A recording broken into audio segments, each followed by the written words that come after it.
Next हमारा आ जाता है Shivika. Election should be conduct in a people free and fair. Free and fair Shivika कहती है कि इलेक्शन पूरी तरह से फ्री और फेयर होने चाहिए। फ्री और फेयर इट मीन्स फ्री का मतलब है किसी का भी रेस्ट्रिक्शन इलेक्शन पे नहीं होना चाहिए किसी भी बड़ी पार्टी का, और फेयर का मतलब क्या होता है?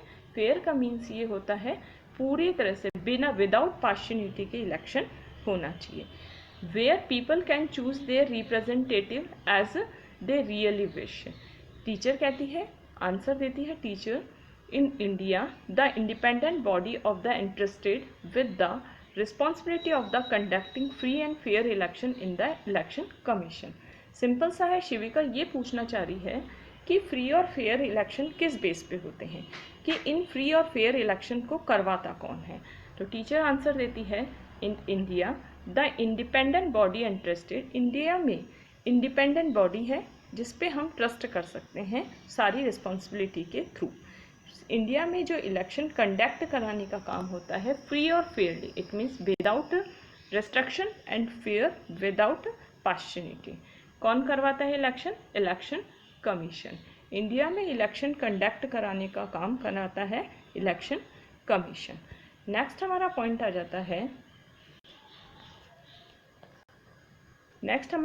जाता है अब इलेक्शन कंडक्ट तो हो गए, इलेक्शन कमीशन ऐसा क्या करता है कि पूरे रिप्रेजेंटेटिव आते हैं और वोट डालते हैं। क्या प्रोसीजर होता है? तो सबसे पहले हम बैलेट पेपर को डिस्क्राइब करेंगे। Ballot paper was a sheet of paper. Ballot paper होता क्या है?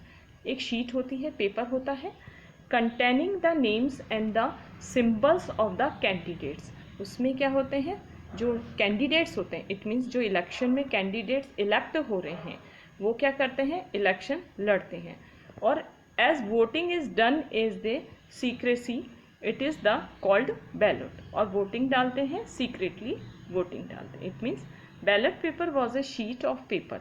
एक शीट होती है पेपर की, उसमें नेम लिखे हुए होते हैं, नेम एंड सिम्बल्स बने हुए होते हैं कैंडिडेट्स के जो इलेक्शन में फाइट कर रहे हैं। और ये बहुत ही सीक्रेसी के साथ होता है, इट मीन्स सीक्रेटली होते हैं, किसी को इन्फॉर्मेशन इसकी नहीं होती है, तो इसे ही क्या कहते हैं? बैलेट कहते हैं। फिर हमारा आ जाता है शिविका। डिस्कस कर रही है कि people contest election in the name of some political party. Peoples होते हैं जो इलेक्शन लड़ते हैं, वो पॉलिटिकल पार्टी से रिलेटेड होते हैं। तो ma'am what is a political party? Political party होती क्या है? तो ये है पार्टी के सिंबल्स हैं स्टूडेंट्स, ये सारे पार्टी के सिंबल्स हैं। ये सीपीआई का सिंबल है, ये बीजेपी का सिंबल है, कांग्रेस का, and VSP Bahujan Samaj party, और समाजवादी पार्टी, और आरजेडी राष्ट्रीय जनता दल। फिर हमारा आ जाता है नेक्स्ट है टीचर बच्चों को आंसर देती है पॉलिटिकल पार्टी। जैसा कि शिविका ने क्वेश्चन पूछा था कि पॉलिटिकल पार्टी मैम होता क्या है आखिरकार में, तो तुम भी मुझसे क्वेश्चन पूछो कि मैम आखिरकार में पॉलिटिकल पार्टी होता क्या है। तो सिंपल सी बात है, a political party is a group of organize people. Peoples organize form में होते हैं पॉलिटिकल पार्टी में, who acts as a political unit, और पॉलिटिकल यूनिट बना लेते हैं with a view to controlling the government, और गवर्नमेंट को कंट्रोल बनाने के लिए, by constitutional means and the implementing their general policies. Election of various officers are held on party lines only. Simple सी बात है बेटा कि पॉलिटिकल पार्टी पीपल्स की ऑर्गेनाइज फॉर्म होती है, ऑर्गेनाइज फॉर्म के थ्रू पॉलिटिकल पार्टी बनती है। पॉलिटिकल पार्टी पावर में आने के लिए, इट मीन्स गवर्नमेंट बनाने के लिए इलेक्शन में पार्टिसिपेट करती है, और इलेक्शन में पार्टिसिपेट करने के कारण जब इलेक्शन वो जीत जाती है, विन हो जाती है इलेक्शन, तो एक अपोजिशन में पार्टी होती है, एक अपोजिशन में पीपल्स का ऑर्गेनाइज ग्रुप होता है, एक रूलिंग पार्टी होती है।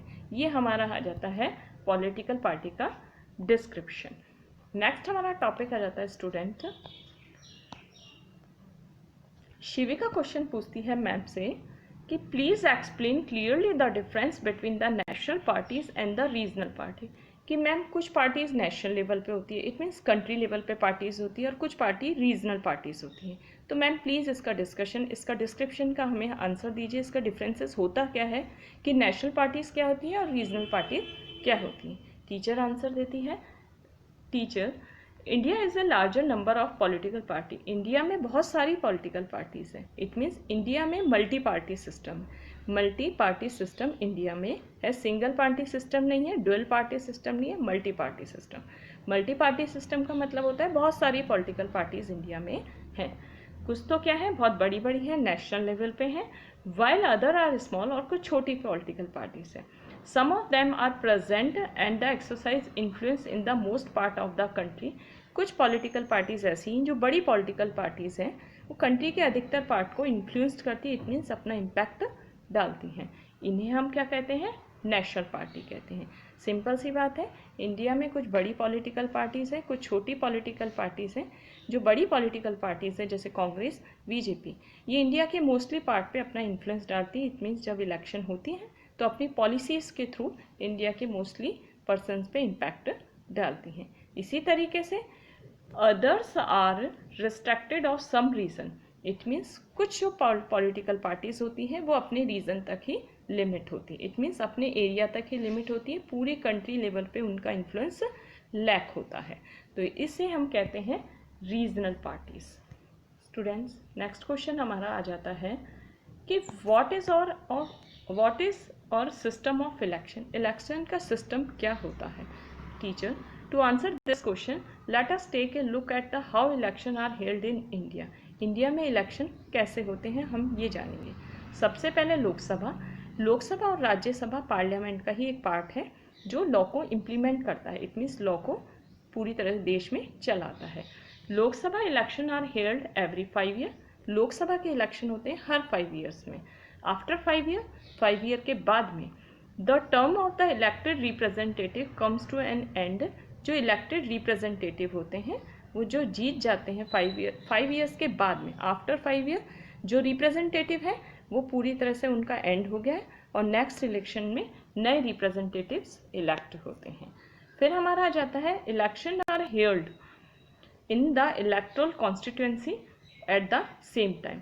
इलेक्शन होता है इलेक्टोरल कॉन्स्टिट्यूएंसी में। इलेक्टोरल कॉन्स्टिट्यूएंसी का मतलब होता है पूरे इंडिया के अलग अलग जो एरियाज़ हैं उनको इलेक्शन एरियाज़ में डिवाइड कर दिया जाता है ताकि वोटिंग प्रोसेस इजीली हो सके।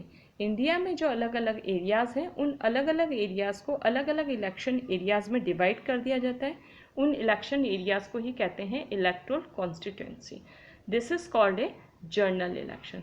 सिंपल सी बात है, लोकसभा में 5 ईयर्स का ड्यूरेशन होता है, 5 ईयर्स तक लोकसभा होती है, लेकिन 5 ईयर्स के बाद में लोकसभा के रिप्रेजेंटेटिव दोबारा से इलेक्शन के थ्रू इलेक्ट होते हैं और पूरे इलेक्शन एरिया में अलग अलग रिप्रेजेंटेटिव इलेक्शन को कॉन्टेस्ट करते हैं।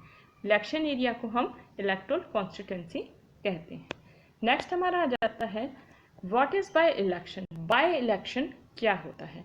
तो टीचर आंसर देती है इलेक्शन, ये हृदय ने क्वेश्चन पूछा है। Election is held only for one constituency to fill the seat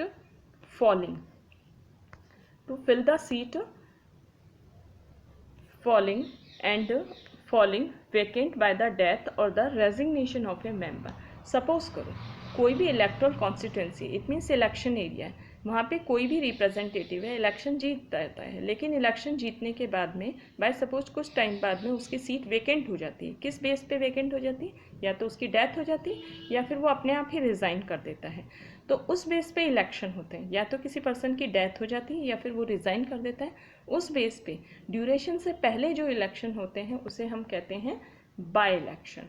next हमारा आ जाता है what are electoral constituency. Electoral constituency का तो स्टूडेंट मैं आपको बता ही चुकी हूँ। इलेक्टोरल कॉन्स्टिट्यूएंसी का मतलब होता है in our country we follow an area based system of representation. The country is divided into different areas for the purpose of the election. पूरी कंट्रीज़ को अलग अलग पार्ट्स में डिवाइड कर दिया जाता है इलेक्शन बेस पे। तो इसे ही हम क्या कहते हैं, इलेक्टोरल कॉन्स्टिट्यूएंसी कहते हैं।